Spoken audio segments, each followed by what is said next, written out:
Hello বন্ধুরা, আসসালামু আলাইকুম। সবাইকে স্বাগতম জানাচ্ছি আমার চ্যানেলে। তো বন্ধুরা, আজকে মজার একটা রেসিপি নিয়ে হাজির হয়ে গেলাম। তো খুব সহজে আপনাদেরকে রান্না করে দেখাবো ভুড়ি রেসিপি। তো বন্ধুরা, এটা হচ্ছে ছাগলের ভুড়ি বা বট, যে যাই বলুক। তো সেটা আমি খুব ভালোভাবে পরিষ্কার করে নিয়েছি, দেখুন একদম ফকফকা। তো ধুয়ে পানি ঝরিয়ে আমি নিয়েছি, কারণ এটাতে এমনিতেই পানি অনেকটা ছেড়ে দেয়। তো একদম এরকম একটা প্লাস্টিকের স্ট্রেইনারে দিয়ে আমি পানিটা ঝরাতে দিয়েছি। দেখুন পানিটা খুব ভালোভাবে ঝরে যাবে। আর এটা রান্না একদম সহজ উপায় আমি আজকে আপনাদেরকে দেখাবো। আর এর সঙ্গে আমি দিয়ে নিচ্ছি কয়েকটি আলু। বন্ধুরা দেখুন, পানিটা ঝরিয়ে আমি এটা একটা প্লেটে এক জায়গায় করে নিয়েছি। তো এটার পরিমাণ নির্ধারণ করে মশলাটা নিতে হবে। আশা করছি আপনারা পুরো রেসিপিটি কন্টিনিউ করবেন। আপনারাও যদি এটা বাসায় রান্না করেন একদমই সহজ হবে এবং খেতে অসাধারণ হবে বন্ধুরা, কোনো ঝামেলা ছাড়াই। তো দেখুন, এই যে আমি এখানে আলু নিয়ে নিয়েছি। আলুগুলো এর থেকে ছোট করে আমি কাটবো না, ঠিক এভাবে কেটে নিয়েছি। এখন আমি এখানে কি কি মশলা ব্যবহার করব সেটা আপনাদের সঙ্গে শেয়ার করছি, সঙ্গেই থাকুন। এটাকে আমি একটু সাইডে সরিয়ে রাখছি বন্ধুরা। তো দেখুন, আমি এখানে মশলা নিয়ে নিয়েছি। একটা তেজপাতা আমি দিয়েছি এখানে 5টা ছোট এলাচ। আপনারা চাইলে এখানে একটা কালো বড় এলাচও দিয়ে নিতে পারবেন। আমারটা ফুরিয়ে গেছে, সেজন্য আমি দিতে পারলাম না বন্ধুরা।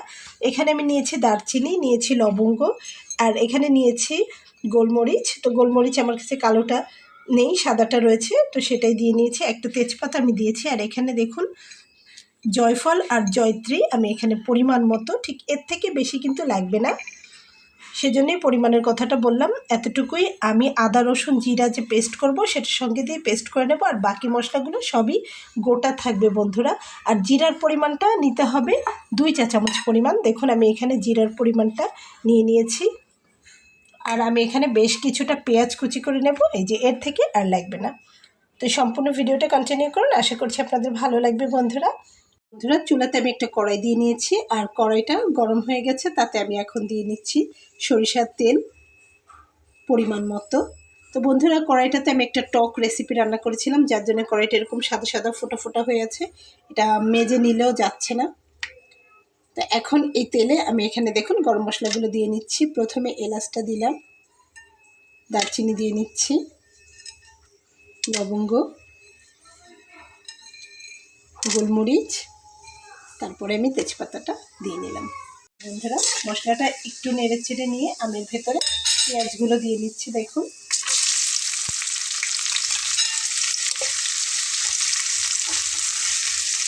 বন্ধুরা, দেখুন একটু হালকা নেড়ে চেড়ে নিয়েছি, খুব বেশি ভাজা করে নিতে হবে না। এখন আমি এর ভেতরে বাটা মশলাটা দিয়ে নেব। মশলাটা আমি আসলে পেস্ট করে নিয়েছি, যার জন্য একটু তরল রয়েছে।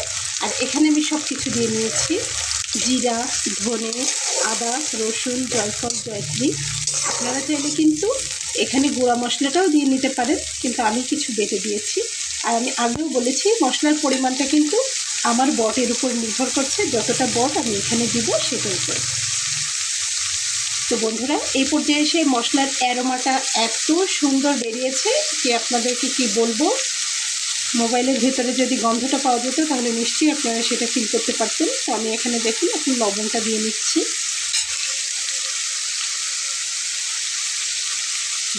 লাল মরিচের গুঁড়া,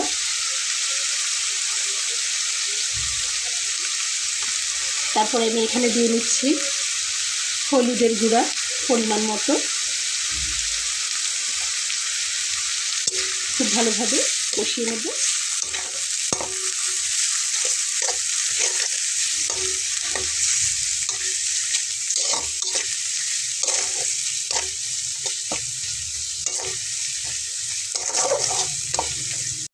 যতটা সম্ভব মশলাটাকে কিন্তু তেল দিয়েই কষিয়ে নিতে হবে, কোনো রকম পানি ব্যবহার করা যাবে না, কারণ এমনিতেই বটের ভেতরে অনেক পানি থাকে।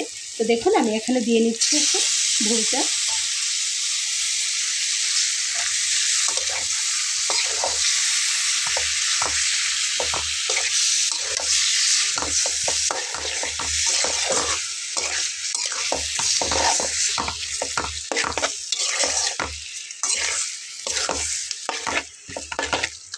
তো বন্ধুরা, অনেকেই ভুড়ি রান্না করাটা বা ভুনা করাটা অনেক কঠিন মনে করে, বিশেষ করে ছাগলের হলে তো কথাই নেই, পরিষ্কার করা থেকে রান্না পর্যন্ত খুবই ঝামেলা মনে করে। তো দেখুন আমি এখানে খুবই সহজেই আপনাদেরকে দেখিয়ে দিচ্ছি।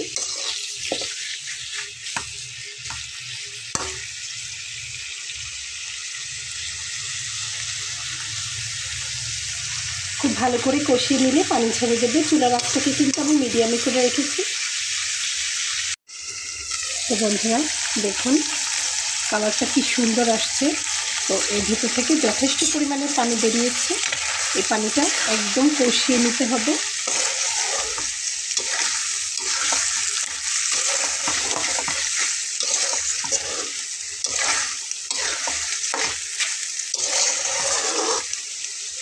সরিষার তেল দিয়ে রান্নাটা করলে কিন্তু খেতে ভীষণ ভালো লাগে। দেখুন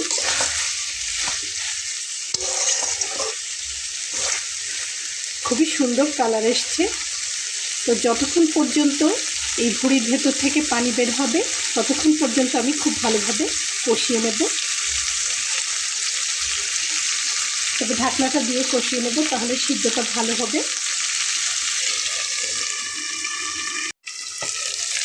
তো বন্ধুরা আমার কিন্তু খুব ভালোভাবে কষিয়ে নেওয়া হয়ে গেছে। তো এই পর্যায়ে এসে আমি এখন এখানে আলু অ্যাড করব। কেউ চাইলে আলু নাও দিতে পারে, তবে আলুটা দিলে ভালো লাগে বন্ধুরা। এখানে আমি বড় সাইজের 3টা আলু ছোটো করে কেটে দিয়েছি। এখন আলুটা দিয়েও আমি আরও কিছুক্ষণ কষিয়ে নেব।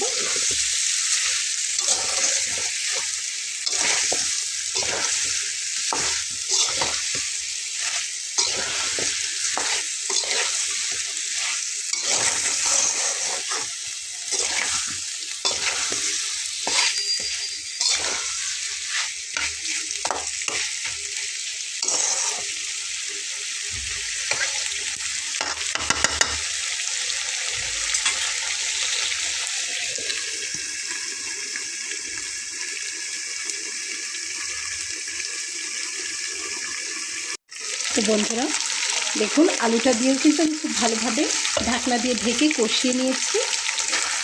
এই যে দেখুন নিচের দিকটা হালকা যে পাশ থেকে লেগে লেগে গেছে। তো বন্ধুরা এখন আমি এখানে একটু পানি অ্যাড করব, একটু গা মাখা মাখা রাখবো। তো সেই অনুযায়ী পানিটা দিয়ে নেব, দিয়ে তারপরে ঢাকনা দিয়ে একে সিদ্ধ হওয়া পর্যন্ত রান্না করে নেব। তো দেখুন আমি পানিটা দিয়ে নিচ্ছি।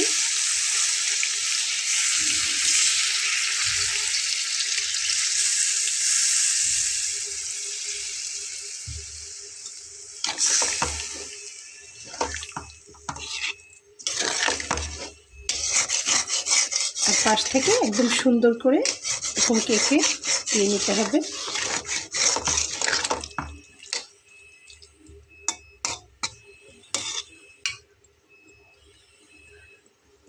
তো আমি এখানে 1 মগ পরিমাণ পানি নিয়েছিলাম, দেখুন বাকি একটুখানি রয়েছে, সেটা আমি দিয়ে দিলাম। তো এখানে ধরা বাঁধা কোনো নিয়ম নেই, সিদ্ধ না হলে আপনারা আরও একটু পানি দিয়ে নিতে পারেন। তো আমি আপাতত এতটুকু দিয়েই ঢাকনা দিয়ে ঢেকে সিদ্ধটা হতে দেব।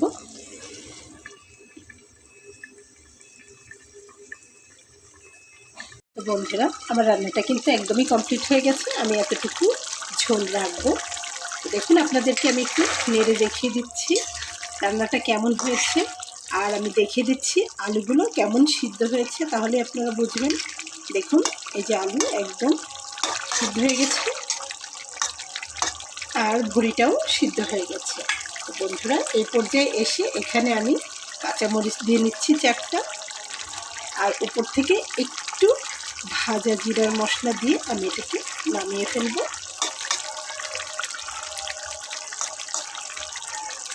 তো বন্ধুরা রান্নাটা করতে করতে কারেন্ট চলে গেছে। আমি পেছনের ফ্ল্যাশব্যাক দিয়ে আপনাদেরকে দেখিয়ে দিচ্ছি। একটু অন্ধকার অন্ধকার আসতে পারে।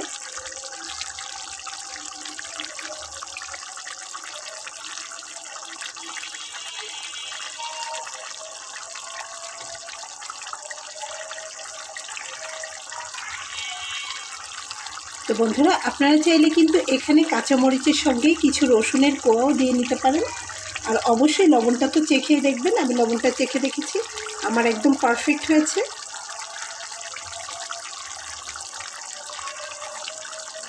তো বন্ধুরা আমি চুলাটাকে এবার বন্ধ করে দেব আর ঢাকনাটা দিয়ে ঢেকে রেখে দেব।